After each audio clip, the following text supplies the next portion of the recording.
get rockin'! Hey there folks, Mike for CMCC Builds here with a quick one on marshals versus casters, and a major problem I don't see talked about nearly enough. Why is no one concerned about this? Let's look at two scenarios. A level 4 wizard multi-class with a single level of cleric. Gotta get those armor proficiencies, right? Now when it comes to this character's primary features, what do they have? Spell slots and spells known or prepared. This wizard 4 cleric 1 multi-class has 4 first level spells, 3 second level spells, and 2 third level spells. Now compare that to the 5th level wizard that did not multi-class. They get the very same 4 first level, 3 second level, and 2 third level slots. Multi-classing 2 full casters results in the exact same spell progression. Remember that. Now, what the spellcaster loses is the ability to learn or prepare spells of the highest spell slot level. There is a cost for multi-classing. What did it cost? But it won't cost you everything. Even if you can't access higher level spells, the power by which you cast the spells you do have is the same whether you multi-class or not. Now compare it to the level 4 barbarian multi-class with a single level of fighter. Gotta get that fighting style, right? When it comes to this character's primary feature, what do they have? Well, fighters and barbarians are martials. They attack. And how many times can they attack? Once. Now compare that to the barbarian 5 that didn't multi-class. How many times can they attack? Twice. They get the extra attack feature. But the multi-class martials don't get that feature until they reach level 5 in a class. 4 levels in a fighter and 4 levels in a barbarian.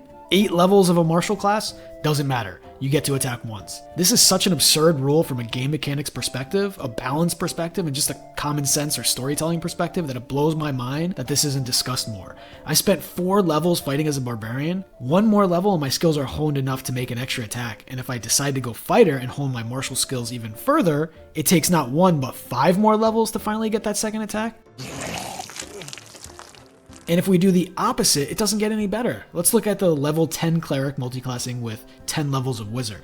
We don't often see these types of splits, but they do exist, especially with Order of Scribes type builds. What did you lose? Same as before, access to higher level spells known and prepared. Spell slots are the same, you're a level 9 caster. Full spell progression as if you never multiclassed. There is no loss or redundancy beyond that. The level 10 barbarian and level 10 fighter, however, duplicate their extra attack and gain absolutely nothing from it. The second level 5 is completely wasted. It's a dead level. So if you multi-class early or if you multi-class late, if you're a martial, you're screwed either way unless you want to multi-class after level 5 and only for a dip in another martial class. For all the reasons you probably heard why casters are better than martials, high level spells break the world, greater utility, better area of effect options, etc. and so forth, I just don't see better multi-classing options via terrible extra attack mechanics being one of those main discussion points. But I think it's time that changed, especially with 1D&D. It's time. Extra attack and multi-classing needs to be fixed. Fix it!